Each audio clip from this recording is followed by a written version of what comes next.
This is a legacy episode of the Lesbian Historic Motif podcast, originally released as part of the Lesbian Talk Show podcast group.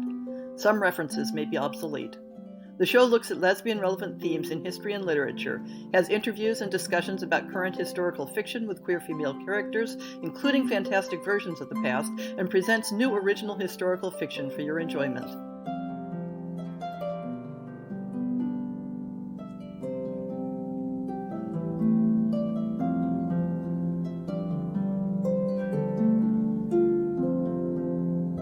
As part of this month's focus on the goddess of the hunt, whether as Greek Artemis or Roman Diana, I thought I'd do one of my thematic book lists.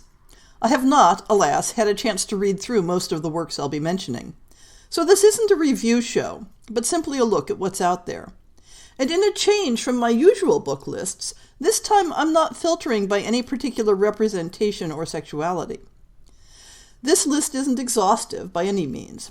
Some works were suggested by readers on Twitter, some I found through Goodreads lists, and some I encountered through having their authors on my show. The works discussed here may have the goddess herself as a protagonist, or may focus on one or more of her followers. One of the features of the Artemis or Diana of myth is that she was attended by a community of women who, like her, had sworn off relations with men. The books that sparked the idea for this month's theme are in Rick Riordan's young adult Percy Jackson series. The series as a whole tells the adventures of a group of half-mortal offspring of the Greek gods who get caught up in the political machinations of Olympus, as well as being in a somewhat uncomfortable position of neither mortal nor gods themselves, a theme that is prominent in the original mythology. Artemis and her band of hunters appear prominently in the third book, The Titan's Curse, as supporting characters who assist the protagonists, and two of the central secondary characters join the hunters. The rules the hunters have about associating with men are a minor plot point. Based on various references in the books, it appears that Rick Riordan's version of the followers of Artemis involves them swearing off romantic relationships entirely, not only heterosexual relationships. And there is one reference to a female couple who had left the hunters when they fell in love so they could live as a couple. Riordan is on record as saying that the hunters are an attractive career option for women who are aromantic and asexual, though it isn't an absolute requirement. The Twitter discussion that sparked my theme this month revolved around his portrayal of Artemis herself as aromantic and asexual, not simply as rejecting love and sex with men.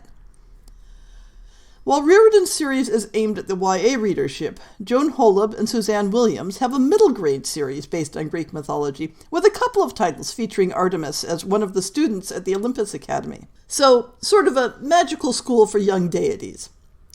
One might think that a series aimed at much younger readers might stick with Artemis's initial "yuck, boys" approach and leave it at that. But Artemis the Brave decides to fix on the one Greek myth that gives the goddess of the hunt a crush on a boy, and sets her up to fall for the mortal foreign exchange student Orion. The image of Artemis and her huntresses in Elizabeth Tammy's Outrun the Wind is similar to Rick Riordan's. Those who follow the goddess are pledged not to fall in love with anyone. But when Kahina the huntress saves the daring Atalanta, she begins to find that pledge hard to keep. Atalanta needs help to devise an impossible task for her unwanted suitors, and Kahina is handed the job of helping her. When both of them face hazards from their past, the gods aren't the only shadow hanging over them. Elizabeth Tammy was a guest on the podcast to talk about her book, which views the women-only followers of the huntress as a fertile ground for same-sex romance, even if Artemis herself doesn't partake. Another aromantic and asexual take on Artemis can be found in the poetry collection Goddess of the Hunt by Shelby Eileen. I got a pointer to this one from @Mizelle on Twitter. Artemis herself is the focus of the poems, rather than being a background figure. Rather than viewing the goddess's life of chastity as a renunciation, the poems reveal it to be an expression of her true self, maintained against those who want to change her. The webcomic series Theamania by Lee Osterberg is a sardonic take on the family drama of Mount Olympus and includes not only a same-sex romance involving Artemis, but one between Demeter and Hecate as well. They aren't necessarily the central characters, but the relationships are treated as ordinary. Well, as ordinary as the Greek gods ever really get. The art is fabulous and shows a deep familiarity with ancient Greek styles, as well as reflecting modern sensibilities.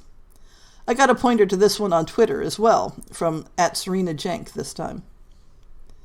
Also turned up on Twitter is a very short story, Olympic Hearts, by Madeline Kelly, which pairs off Artemis with the goddess of love, Aphrodite herself.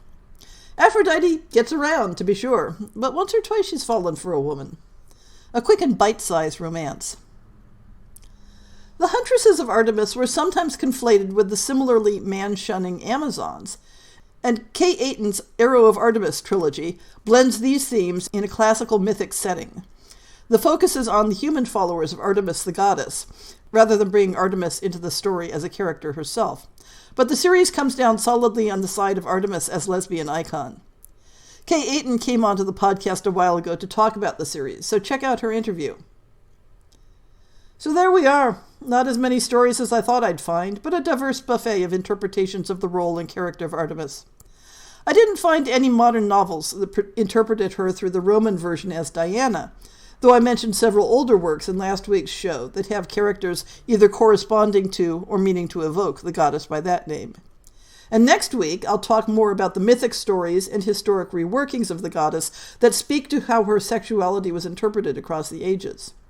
If you know of any other books that would fit this category, drop a comment at the website.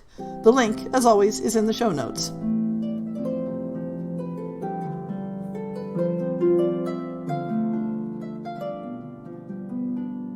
I hope you've enjoyed this episode of the Lesbian Historic Motif Podcast. See the show notes for links to people and topics. Most shows will have a transcript linked as well. If you have a book announcement, a topic suggestion, or might like to appear on the show, please drop me an email. If you enjoyed this podcast, please rate it and subscribe on your favorite podcast app, and consider supporting our Patreon.